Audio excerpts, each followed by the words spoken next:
কোনো কাজে আসছে না গদখালির আধুনিক ফুল মার্কেট ও অ্যাসেম্বল সেন্টার। শত শত ফুল চাষি মার্কেটের সামনে দিয়ে ৩.৫ কিলোমিটার দূরে বিক্রি করতে যান বাগানের ফুল। পরিকল্পনার অভাবে সরকারের কোটি কোটি টাকা জলে গেছে বলে মনে করছেন সংশ্লিষ্টরা।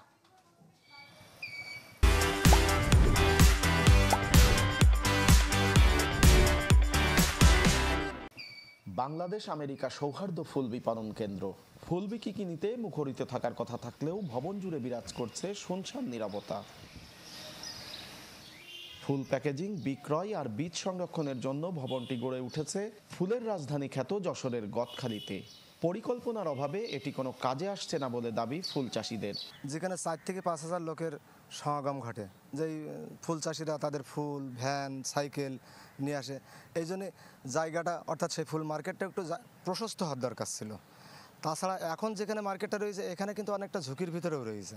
জায়গা আমাদের এখানে আছে, তাতে 720 বস্তা বীজ আমরা এখানে রাখতে পারি, অথচ আমাদের এলাকাতে বীজ আছে যা তাতে প্রায় 10,000 বস্তার উপরে।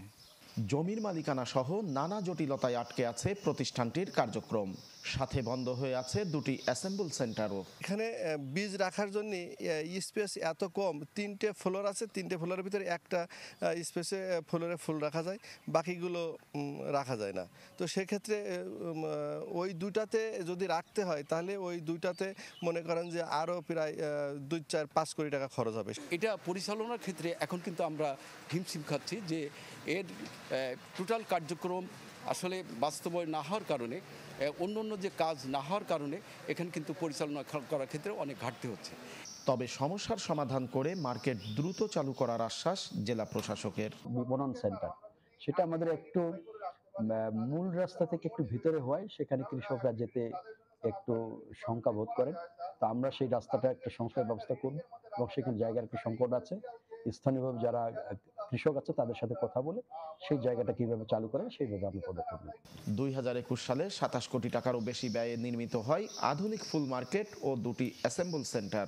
যুক্তরাষ্ট্র ও বাংলাদেশ সরকারের অর্থায়নে প্রকল্পটি বাস্তবায়ন করে কৃষি সম্প্রসারণ অধিদপ্তর ও বিএডিসি। তৌহিদুর রহমান, চ্যানেল 24, যশোর।